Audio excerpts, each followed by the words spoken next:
following evening, the same warrior came to call for him, and again Hoichi gave the same performance. When he returned to the temple, the priest was suspicious, and so he asked 2 of his servants to keep watch on Hoichi. The next night, the servants followed Hoichi. For a while they lost track of him, until they heard a voice coming from the cemetery at the back of the temple. There they found him performing his biwa recitation, sitting alone in the graveyard before the memorial tomb of the long-dead Emperor Antoku. "Hoichi, what are you doing? Are you bewitched?" they cried. Despite his protests, they managed to escort Hoichi back to the temple, where he explained to the priest what had happened on the previous nights. "Ah, this is very grave," said the priest. "These are surely spirits of the Heike dead, and once they have no use of you, they will surely kill you." The priest and his servants decided on a plan. Over all of Hoichi's body and face they painted holy writing. That way, they said, he would remain invisible to the spirits who call for him.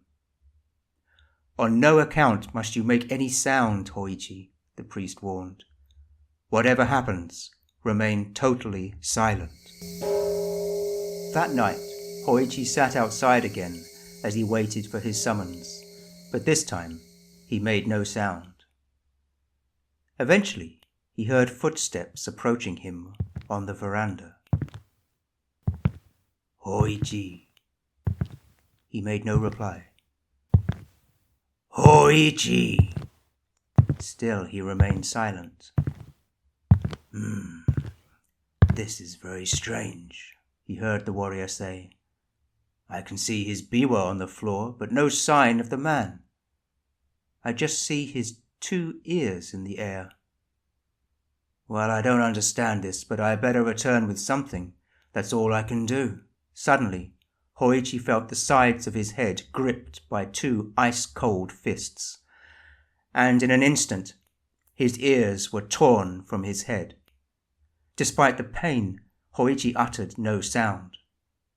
He heard the warrior retreat as blood seeped down his body.